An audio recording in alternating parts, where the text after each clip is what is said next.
Hi ಸ್ನೇಹಿತರೆ, ಎಲ್ಲರಿಗೂ ನಮಸ್ಕಾರ.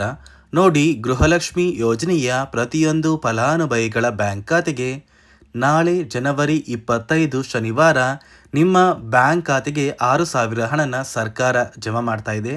ಕರ್ನಾಟಕದ 27 ಜಿಲ್ಲೆಗಳ ಪ್ರತಿಯೊಂದು ಫಲಾನುಭವಿಗಳ ಬ್ಯಾಂಕ್ ಖಾತೆಗೆ ಸರ್ಕಾರ ಶನಿವಾರ 6,000 ಹಣನ ಜಮಾ ಮಾಡ್ತಾ ಇದ್ದು, ಸುಮಾರು 1,23,000 ಫಲಾನುಭವಿಗಳ ಬ್ಯಾಂಕ್ ಖಾತೆಗೆ ಈ 6,000 ಹಣನ ಸರ್ಕಾರ ಕ್ಯಾನ್ಸಲ್ ಮಾಡಿದೆ.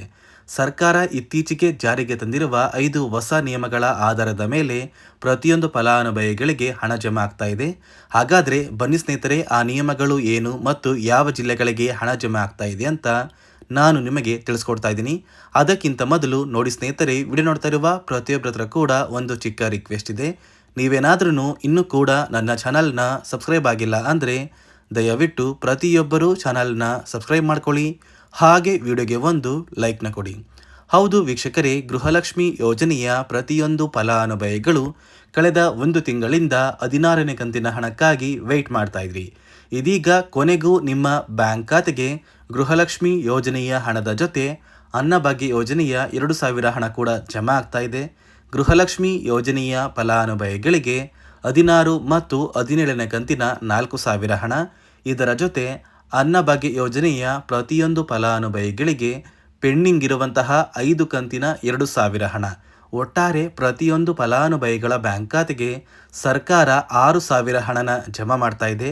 ಜನವರಿ 25ರಿಂದ ಕರ್ನಾಟಕದ 27 ಜಿಲ್ಲೆಗಳ ಪ್ರತಿಯೊಂದು ಫಲಾನುಭವಿಗಳಿಗೆ ಸರ್ಕಾರ ಈ 6,000 ಹಣನ ಜಮಾ ಮಾಡ್ತಾ ಇದ್ದು, ಈ 6,000 ಹಣನ ನೀವು ಪಡ್ಕೋಬೇಕು ಅಂದರೆ ಸರ್ಕಾರದಿಂದ 5 ಹೊಸ ನಿಯಮಗಳು ಕೂಡ ಜಾರಿಗೆ ತಂದಿದೆ. ಈ 5 ಹೊಸ ನಿಯಮದ ಆಧಾರದ ಮೇಲೆ ಈ ಬಾರಿ ಸುಮಾರು 1,23,000 ಫಲಾನುಭವಿಗಳ ಬ್ಯಾಂಕ್ ಖಾತೆಗೆ ಯಾವುದೇ ರೀತಿಯ ಗೃಹಲಕ್ಷ್ಮಿ ಯೋಜನೆಯ ಹಣ ಜಮಾ ಆಗ್ತಾ ಇಲ್ಲ. ಉಳಿದಿರುವ ಪ್ರತಿಯೊಂದು ಫಲಾನುಭವಿಗಳಿಗೆ 6,000 ಹಣ ಜಮಾ ಆಗ್ತಾ ಇದೆ. ಹಾಗಾದರೆ ಬನ್ನಿ ಆ ನಿಯಮಗಳು ಏನು ಅಂತ ಕೂಡ ತಿಳ್ಕೊಳ್ಳೋಣ. ಅದಕ್ಕಿಂತ ಮೊದಲು ಜನವರಿ 25 ಶನಿವಾರ ಕರ್ನಾಟಕದ ಯಾವ ಜಿಲ್ಲೆಗಳ ಫಲಾನುಭವಿಗಳ ಬ್ಯಾಂಕ್ ಖಾತೆಗೆ ಸರ್ಕಾರ ಹಣ ಜಮಾ ಮಾಡ್ತಾ ಇದೆ ಅಂತ ನಾನು ನಿಮಗೆ ತಿಳಿಸ್ಕೊಡ್ತಾ ಇದ್ದೀನಿ. ಮೊದಲಿಗೆ ಬಾಗಲಕೋಟೆ, ಬೆಂಗಳೂರು ನಗರ, ಬೆಂಗಳೂರು ಗ್ರಾಮಾಂತರ, ಬೆಳಗಾವಿ, ಬಳ್ಳಾರಿ, ಬೀದರ್, ವಿಜಯನಗರ, ಚಾಮರಾಜನಗರ, ಚಿಕ್ಕಬಳ್ಳಾಪುರ, ಚಿಕ್ಕಮಗಳೂರು, ಚಿತ್ರದುರ್ಗ, ದಕ್ಷಿಣ ಕನ್ನಡ, ದಾವಣಗೆರೆ, ಧಾರವಾಡ, ಗದಗ, ಹಾವೇರಿ, ಉತ್ತರ ಕನ್ನಡ, ಹಾಸನ, ಕೊಡಗು, ಕೋಲಾರ, ಕೊಪ್ಪಳ, ಮಂಡ್ಯ, ಮೈಸೂರು, ರಾಯಚೂರು, ರಾಮನಗರ, ಶಿವಮೊಗ್ಗ, ತುಮಕೂರು, ಉಡುಪಿ, ಯಾದಗಿರಿ ಮತ್ತು ಬಿಜಾಪುರ. ಈ 27 ಜಿಲ್ಲೆಗಳ ಪ್ರತಿಯೊಂದು ಫಲಾನುಭವಿಗಳ ಬ್ಯಾಂಕ್ ಖಾತೆಗೆ ಸರ್ಕಾರ ಜನವರಿ 25ರಿಂದ ಅಂದರೆ ಶನಿವಾರದಿಂದ ಗೃಹಲಕ್ಷ್ಮಿ ಯೋಜನೆಯ 2 ಕಂತಿನ 4,000 ಹಣ, ಇದರ ಜೊತೆ ಅನ್ನಭಾಗ್ಯ ಯೋಜನೆಯ ಪೆಂಡಿಂಗ್ ಇರುವಂತಹ 5 ಕಂತಿನ 2,000 ಹಣ, ಒಟ್ಟಾರೆ ಪ್ರತಿಯೊಂದು ಫಲಾನುಭವಿಗಳ ಬ್ಯಾಂಕ್ ಖಾತೆಗೆ 6,000 ಹಣನ ಜಮಾ ಮಾಡ್ತಾ ಇದ್ದು, ಪ್ರತಿಯೊಂದು ಫಲಾನುಭವಿಗಳು ಈ 6,000 ಹಣನ ಜನವರಿ ತಿಂಗಳು ಮುಗಿಯುವಷ್ಟರಲ್ಲಿ ನಿಮ್ಮ ಬ್ಯಾಂಕ್ ಖಾತೆಗೆ ಪಡ್ಕೋತೀರಾ. ಸಾಕಷ್ಟು ದಿನಗಳಿಂದ ನಮ್ಮ ಬ್ಯಾಂಕ್ ಖಾತೆಗೆ ಹಣ ಜಮಾ ಆಗ್ತಾ ಇಲ್ಲ ಅಂತ ಸಾಕಷ್ಟು ಫಲಾನುಭವಿಗಳು ವೆಯ್ಟ್ ಮಾಡ್ತಾ ಇದ್ರಿ. ಇದೀಗ ಕೆಲವೇ ದಿನಗಳಲ್ಲಿ ನಿಮ್ಮ ಬ್ಯಾಂಕ್ ಖಾತೆಗೆ ಸರ್ಕಾರ ಹಣನ ಜಮಾ ಮಾಡುತ್ತೆ. ದಯವಿಟ್ಟು ಪ್ರತಿಯೊಂದು ಫಲಾನುಭವಿಗಳು ಕೆಲವೇ ದಿನಗಳ ಕಾಲ ವೆಯ್ಟ್ ಮಾಡಿ ಅಂತ ನಿಮ್ಮ ಹತ್ರ ನಾನು ಕೇಳ್ಕೊತಾ ಇದ್ದೀನಿ. ಅದೇ ರೀತಿ ನೋಡಿ ಸ್ನೇಹಿತರೆ, ಈ ಬಾರಿ 1,23,000 ಫಲಾನುಭವಿಗಳ ಬ್ಯಾಂಕ್ ಖಾತೆಗೆ ಸರ್ಕಾರ ಗೃಹಲಕ್ಷ್ಮಿ ಯೋಜನೆಯ 4,000 ಹಣನ ಜಮಾ ಮಾಡ್ತಾ ಇಲ್ಲ. ಸರ್ಕಾರ ಜಾರಿಗೆ ತಂದಿರುವ 5 ಹೊಸ ನಿಯಮಗಳ ಆಧಾರದ ಮೇಲೆ ಈ ಫಲಾನುಭವಿಗಳ ಬ್ಯಾಂಕ್ ಖಾತೆಗೆ ನಾವು ಹಣ ಜಮಾ ಮಾಡೋದಕ್ಕೆ ಆಗಿಲ್ಲ ಅಂತ ಸರ್ಕಾರ ಮುಖ್ಯವಾದ ಮಾಹಿತಿನ ಕೊಟ್ಟಿದ್ದು, ಆ ಒಂದು ನಿಯಮಗಳು ಏನು ಅಂತ ನಾನು ನಿಮಗೆ ತಿಳಿಸ್ಕೊಡ್ತಾ ಇದ್ದೀನಿ. ಮೊದಲನೆಯ ಒಂದು ನಿಯಮ ಬಂದು, ನೋಡಿ ವೀಕ್ಷಕರೇ, ಸಾಕಷ್ಟು ಫಲಾನುಭವಿಗಳು ನಿಮ್ಮ ಬಳಿ ಇರುವಂತಹ ಒಂದು ರೇಷನ್ ಕಾರ್ಡ್ ಏನಿದೆ, ಆ ಒಂದು ರೇಷನ್ ಕಾರ್ಡ್ಗೆ ನಿಮ್ಮ ಮನೆಯ ಪ್ರತಿಯೊಂದು ಸದಸ್ಯರ ಆಧಾರ್ ಕಾರ್ಡ್ನ ಕಡ್ಡಾಯವಾಗಿ ಲಿಂಕ್ ಮಾಡಿಸ್ಬೇಕು ಅಂತ ಸರ್ಕಾರ ಒಂದು ಮಾಹಿತಿನ ಕೊಟ್ಟಿದೆ. ಸಾಕಷ್ಟು ಫಲಾನುಭವಿಗಳ ಒಂದು ರೇಷನ್ ಕಾರ್ಡಿಗೆ ಅವರ ಮನೆಯ ಸದಸ್ಯರ ಆಧಾರ್ ಕಾರ್ಡ್ ಲಿಂಕ್ ಆಗಿಲ್ಲ. ಆದಷ್ಟು ಬೇಗ ಪ್ರತಿಯೊಂದು ಫಲಾನುಭವಿಗಳು ನಿಮ್ಮ ಮನೆಯ ಸದಸ್ಯರ ಆಧಾರ್ ಕಾರ್ಡ್ನ ನಿಮ್ಮ ಬಳಿ ಇರುವಂತಹ ಒಂದು ರೇಷನ್ ಕಾರ್ಡ್ಗೆ ಲಿಂಕ್ ಮಾಡಿಸ್ಕೊಳ್ಳಿ.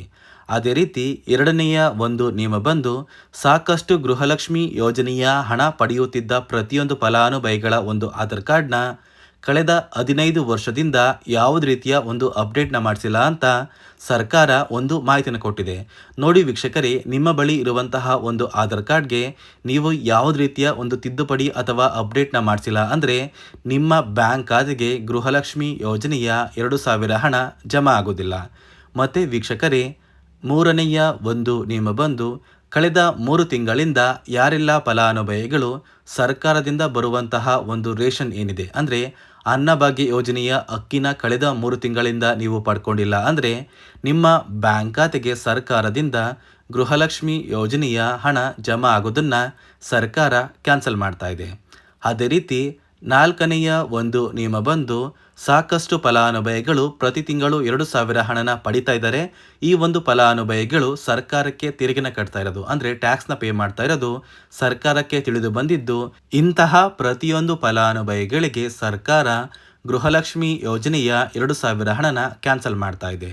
ಅದೇ ರೀತಿ 5ನೆಯ ಮತ್ತು ಕೊನೆಯ ನಿಯಮ ಬಂದು ನೋಡಿ ವೀಕ್ಷಕರೇ, ಗೃಹಲಕ್ಷ್ಮಿ ಯೋಜನೆಯ 2,000 ಹಣ ಪಡೆಯುವ ಪ್ರತಿಯೊಂದು ಮನೆಯ ಸದಸ್ಯರಲ್ಲಿ ಯಾರಾದರೂ ಸರ್ಕಾರಿ ನೌಕರರಾಗಿ ಕಾರ್ಯನಿರ್ವಹಿಸ್ತಾ ಇದ್ದರೆ ಇಂತಹ ಕುಟುಂಬಕ್ಕೆ ಸರ್ಕಾರ ಗೃಹಲಕ್ಷ್ಮಿ ಯೋಜನೆಯ 2,000 ಹಣನ ಜಮಾ ಮಾಡೋದಿಲ್ಲ. ಈ ಒಂದು ಕುಟುಂಬದ ಒಂದು ರೇಷನ್ ಕಾರ್ಡ್ನ ಸರ್ಕಾರ ಕ್ಯಾನ್ಸಲ್ ಮಾಡಿ ಗೃಹಲಕ್ಷ್ಮಿ ಯೋಜನೆಯ 2,000 ಹಣನ ಕೂಡ ಈ ಒಂದು ಫಲಾನುಭವಿಗಳಿಗೆ ಸರ್ಕಾರ ಕ್ಯಾನ್ಸಲ್ ಮಾಡುತ್ತೆ. ಈ 5 ಹೊಸ ನಿಯಮದ ಆಧಾರದ ಮೇಲೆ ಪ್ರತಿಯೊಂದು ಫಲಾನುಭವಿಗಳಿಗೆ ಸರ್ಕಾರ 6,000 ಹಣನ ಜಮಾ ಮಾಡ್ತಾ ಇದೆ. ನಾಳೆ ಜನವರಿ 25 ಶನಿವಾರ ಕರ್ನಾಟಕದ 27 ಜಿಲ್ಲೆಗಳ ಪ್ರತಿಯೊಂದು ಫಲಾನುಭವಿಗಳು ನಿಮ್ಮ ಬ್ಯಾಂಕ್ ಖಾತೆಗೆ ಗೃಹಲಕ್ಷ್ಮಿ ಯೋಜನೆಯ 4,000 ಹಣ ಮತ್ತು ಅನ್ನಭಾಗ್ಯ ಯೋಜನೆಯ 2,000 ಹಣನ ಆದಷ್ಟು ಬೇಗ ಪಡ್ಕೋತೀರಾ ಅಂತ ಹೇಳ್ತಾ, ಇದಿಷ್ಟು ಪ್ರತಿಯೊಂದು ಫಲಾನುಭವಿಗಳಿಗೆ ಸರ್ಕಾರದಿಂದ ಬಂದಿರುವಂತಹ ಹೊಸ ಮಾಹಿತಿಯಾಗಿದೆ. ನಾನು ಕೊಟ್ಟಿರುವಂತಹ ಮಾಹಿತಿ ನಿಮಗೆ ಇಷ್ಟ ಆಗಿದ್ದರೆ ದಯವಿಟ್ಟು ಪ್ರತಿಯೊಬ್ಬರೂ ನನ್ನ ಚಾನಲ್ನ ಸಬ್ಸ್ಕ್ರೈಬ್ ಮಾಡ್ಕೊಳ್ಳಿ, ಹಾಗೆ ವಿಡಿಯೋಗೆ ಒಂದು ಲೈಕ್ನ ಕೊಡಿ.